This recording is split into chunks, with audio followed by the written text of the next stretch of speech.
Hello guys, welcome back to our channel. I am Jolly and I am Nikita. कैसे हैं आप सब? आई होप आप बहुत अच्छे हो। सो गाइस, आप सभी के काफ़ी सारे कमेंट्स आ रहे थे कि हमें रिएक्शन देना चाहिए 9 shocking facts about Quran.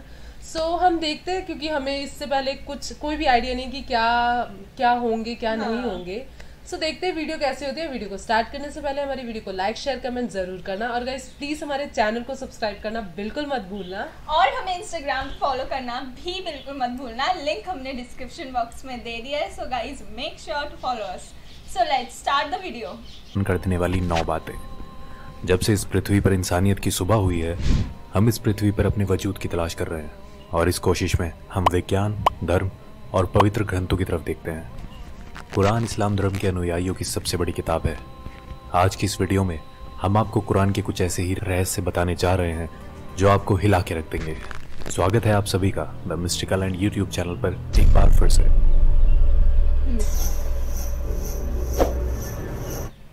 Video शुरू करने से पहले ये जानना जरूरी है कि कुरान कोई साइंस की किताब नहीं है, मगर कुरान में कई साइंटिफिक और हिस्टोरिकल फैक्ट्स मिलते हैं, जिनमें से कुछ बातों को समझने में तो हम सफल हुए हैं, लेकिन अभी भी कई ऐसी बातें कुरान में मिलती हैं जिन्हें हम आज तक समझने की कोशिश कर रहे हैं। कुरान में कुछ ऐसी भविष्यवाणी भी की गई हैं जो अब तक सच हो चुकी हैं। आइए मिलकर जानते हैं कुरान के सबसे चौंकाने वाले तथ्य। नंबर 1, ओरिजिन ऑफ लाइफ, जीवन की उत्पत्ति। हम सभी जानते हैं कि पानी जीवन के लिए सबसे जरूरी तत्व है। कुरान इसी विचार में एक असाधारण दावा करता है। कुरान कहती है कि जिंदगी पानी में पैदा हुई है। पानी को ही पृथ्वी पर जीवन की उत्पत्ति के लिए मूल तत्व माना गया है। इसकी पुष्टि इस बात से होती है कि पृथ्वी पर रहने वाले समस्त प्राणियों के सेल्स या कोशिकाएं पानी से बनी हुई है। मिसाल के लिए किसी भी जंतु की कोशिकाएं या साइटोप्लाज्म 80% पानी होता है। फैक्ट ये है कि जीवित प्राणी ज्यादातर पानी से ही बने होते हैं, और इसकी पुष्टि माइक्रोस्कोप के आविष्कार के बाद ही हो पाई है। अरब के रेगिस्तान में रहने वालों की ये सोच अपने आप में हैरान कर देने वाली है कि पृथ्वी पर जीवन पानी के कारण ही संभव है। नंबर 2, आयरन, लोहा। लोहा प्राकृतिक रूप से धरती पर पाई जाने वाली धातु नहीं है। ये धरती पर अंतरिक्ष से आया है। ये अपने आप में चौंकाने वाली बात है, मगर ये सच है। वैज्ञानिकों ने ये खोज लिया है कि अरबों साल पहले पृथ्वी की टक्कर उल्कापिंड से हुई थी। अद्भुत बात यह है कि ये उल्कापिंड लोहे से भरे हुए थे, और पृथ्वी से टकराने के कारण जबरदस्त विस्फोट हुआ जिसमें ये फैल गए। कुरान का लोहे की उत्पत्ति पर 57-25 आयत में कहना है, हमने लोहे को नीचे धरती पर भेजा है समस्त मानव जाति के फायदे के लिए। लोहा धरती का नहीं मगर दूसरी दुनिया से आया है। इस बात की पुष्टि 7वीं शताब्दी के वैज्ञानिकों द्वारा करना नामुमकिन सा लगता है। Number 3, sky protection. आसमान हमारी हिफाजत करता है। पृथ्वी को सूर्य की हानिकारक किरणों से बचाने में आसमान एक बहुत ही महत्वपूर्ण रोल अदा करता है। अगर आसमान नहीं होता तो सूर्य की रेडिएशन पृथ्वी पर समस्त जीवन को जलाकर नष्ट कर चुकी होती। आसमान पृथ्वी के चारों ओर लिपटे हुए कंबल की तरह है, जो पृथ्वी को जमाने वाली ठंड से भी बचाता है। आकाश के ऊपर का तापमान लगभग -270 डिग्री सेल्सियस होता है। आकाश पृथ्वी पर ग्रीन हाउस इफेक्ट पैदा कर यहाँ के जीवन को सूर्य की रेडिएशन और अंतरिक्ष की जमा देने वाली ठंड दोनों से ही बचाता है। ये आकाश के कुछ ऐसे काम है जो हमें प्रोटेक्ट करते हैं। कुरान हमसे आसमान को समझाने के लिए 21-32 आयत में कहती है कि हमने आसमान को तुम्हारे लिए एक हिफाजती छत बनाया है, और तुम हमारे इशारों को नजरअंदाज कर रहे हो। कुरान आसमान के हिफाजती इशारे को गॉड या अल्लाह द्वारा बनाया गया बताती है। आधुनिक विज्ञान द्वारा आकाश की पृथ्वी को प्रोटेक्ट करने की क्षमता 20वीं सदी में की गई रिसर्च से साबित होती है। नंबर 4, द माउंटेन्स, पहाड़। कुरान हमारा ध्यान पहाड़ों के बारे में एक बहुत ही खास पहलू की ओर खींचती है। क्या हमने दुनिया को आराम करने वाली जगह नहीं बनाया और पहाड़ों को धरती का खोटा नहीं बनाया?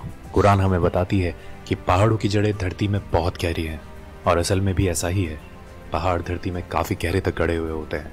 इसकी पुष्टि जियोफिजिस्ट फ्रैंक प्रेस द्वारा लिखी गई किताब अर्थ में उन्होंने लिखा है कि पहाड़ असल में खोटे की तरह होते हैं और धरती के काफी नीचे तक दबे हुए होते हैं। माउंट एवरेस्ट, जिसकी ऊंचाई धरती की सतह से लगभग 9 किलोमीटर ऊपर है, उसकी धरती के नीचे की गहराई 125 किलोमीटर के करीब है, और इसका पता लगाना 20वीं सदी की शुरुआत में प्लेट टेक्टोनिक्स टेक्निक के आविष्कार के बाद ही संभव हो पाया है। नंबर 5, एक्सपेंडिंग द यूनिवर्स, ब्रह्मांड का विस्तार। जब खगोलीय विज्ञान अपनी शुरुआती दौर में थे, कुरान में ब्रह्मांड के फैलने का बयान किया गया। कुरान में 51-47 आयत में कहा गया है कि ब्रह्मांड को हमने ही अपनी सृजनात्मक शक्तियों से बनाया है, और इसको हम बढ़ाते रहेंगे। ये तथ्य कि ब्रह्मांड निरंतर बढ़ रहा है, ये रहस्य हम पिछली सदी में ही जान पाए हैं। जाने माने फिजिस्ट स्टीफन हॉकिंस अपनी किताब a brief history of time में लिख गए हैं कि ब्रह्मांड को बढ़ाने की खोज 20वीं सदी की सबसे बड़ी भौतिक क्रांतियों में से एक है। चौंकाने वाली बात यह है कि कुरान में इस बात का जिक्र टेलीस्कोप की खोज से पहले ही हो चुका था। नंबर 6, सन्स ऑर्बिट, सूरज की कक्षा। 1512 में खगोलीय विज्ञानी निकोलस कॉपरनिकस ने सूर्य के बारे में अपनी राय पेश की।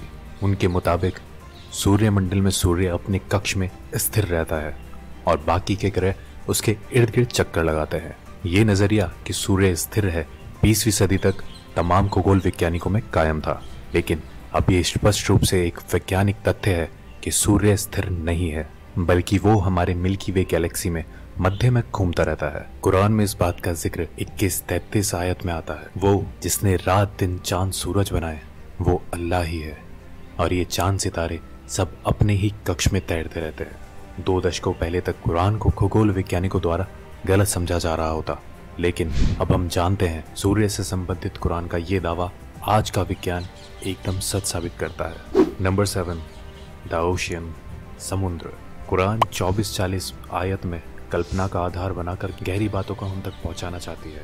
इसमें लिखा है, गहरे समुद्र के अंधेरे जो लहरों से घिरे हुए हैं, लहरों के नीचे हैं, उसके ऊपर बादल हो और उसके ऊपर फिर अंधेरा हो, एक के ऊपर एक छाए हुए हो, इतने अंधेरे कि अपने हाथ भी आपको दिखाई ना दे, और जिसको अल्लाह रोशनी ना दे उसको कहीं भी रोशनी नहीं मिल सकती। आमतौर पर यह समझा जाता है कि लहरें समुद्र के ऊपरी सतह पर चलती हैं।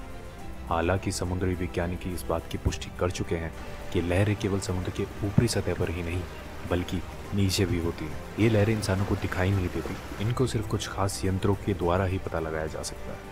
कुरान समुद्र की गहराइयों के अंधेरों के ऊपर चलने वाली लहरें और उसके ऊपर चलने वाली लहरें और उसके ऊपर बादलों के बारे में हमें बताती है। कुरान की ये बात सिर्फ इसलिए काबिल तारीफ नहीं है कि वो समुद्र की अंदरूनी लहरों के बारे में बात करती है, बल्कि इसलिए भी है कि ये समुद्र की गहराइयों के अंधेरों को भी बयां करती है। आज के टाइम में भी इंसान बिना ब्रीथिंग इक्विपमेंट यूज किए केवल 70 मीटर गहराइयों तक ही जा सकता है। वहां तक कुछ रोशनी जरूर होती है, मगर हम 1000 मीटर की बात करते हैं तो वहां घनघोर अंधेरा रहता है। कुछ 1400 साल पहले ये सब पता लगाना कैसे मुमकिन हुआ, ये अपने आप में रहस्य है। नंबर 8, लाइंग एंड मूवमेंट्स, झूठ और हमारी हरकतें। अबू जहील नाम का एक बहुत ही अत्याचारी निर्दयी शासक पैगंबर मोहम्मद के समय में हुआ था। अल्लाह ने कुरान में उसको चेतावनी देने के लिए 96, 15 और 16 की आयत में फरमाया है कि इस बात में कोई शक नहीं, अगर ये बाज ना आया तो हम उसके मत्थे को पकड़कर घसीटेंगे, ऐसा मत्था जो झूठा और पापी है। अल्लाह ने कुरान में उस शख्स को झूठा नहीं कहा, बल्कि उसके मत्थे को, जो कि दिमाग का अगला हिस्सा है, उसको झूठा और गुनहगार कहा है। यह आयत 2 वजह से बहुत खास है। पहली ये कि हमारे दिमाग के सामने वाला हिस्सा हमारी सोची समझी हरकतों का जिम्मेदार होता है। इसे फ्रंटल लोब के नाम से भी जाना जाता है। दूसरा ये फ्रंटल लोब ही दिमाग के झूठ बोलने वाले काम को कंट्रोल करता है। आज के दौर में की गई कई रिसर्चों में ये पाया गया है कि दिमाग के आगे वाला हिस्सा ही हमारी हरकतों और झूठ बोलने के लिए जिम्मेदार होता है। फ्रंटल लोब के ये फंक्शन 20वीं सदी में तमाम मेडिकल इक्विपमेंट्स आने के बाद ही हमें पता चले हैं, जबकि कुरान इस तरफ इशारे कब का कर चुका है। नंबर 9, पेन रिसेप्टर्स, दर्द को महसूस करने वाले टिश्यूज। काफ़ी लंबे समय तक यही समझा जाता रहा है कि महसूस करना और दर्द का अंदाज़ा करने वाले टिश्यूज दिमाग में होते हैं।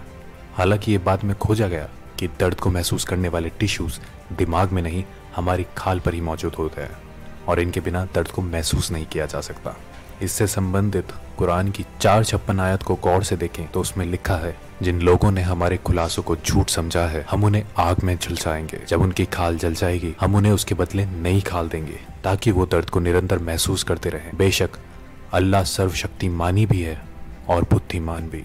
कुरान ने इस बात को कई सौ साल पहले ही स्पष्ट कर दिया था कि दर्द को महसूस करने वाले टिश्यूज स्किन में ही होते हैं, ना कि दिमाग में।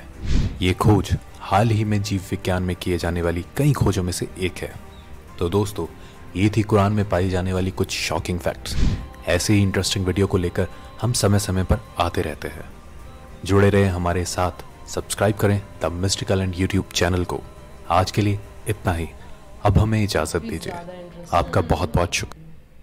सो गाइज बहुत ज़्यादा इंटरेस्टिंग और इन्फॉर्मेटिव वीडियो थी, जो कि मतलब हमने लाइक कुरान के बारे में काफ़ी कुछ सुना था, और बट आज हमने 9 शॉकिंग फैक्ट्स जान भी लिए, जो कि हमें जान के अच्छा लगा, और हमें अच्छा भी लग रहा है कि हमें नई नई चीजें पता चल रही हैं और कुरान के बारे में। पहले वैसे लगता था कि उसमें बस ज्यादा रिलीजियस चीजें ही लिखी होगी कि आपको कैसे क्या करना चाहिए, बट उसमें हमें पहले ऐसा लगता था उसमें ऐसी चीजें भी लिखी हुई है, तो ये जानकर साइंटिफिक बहुत अच्छा लगा।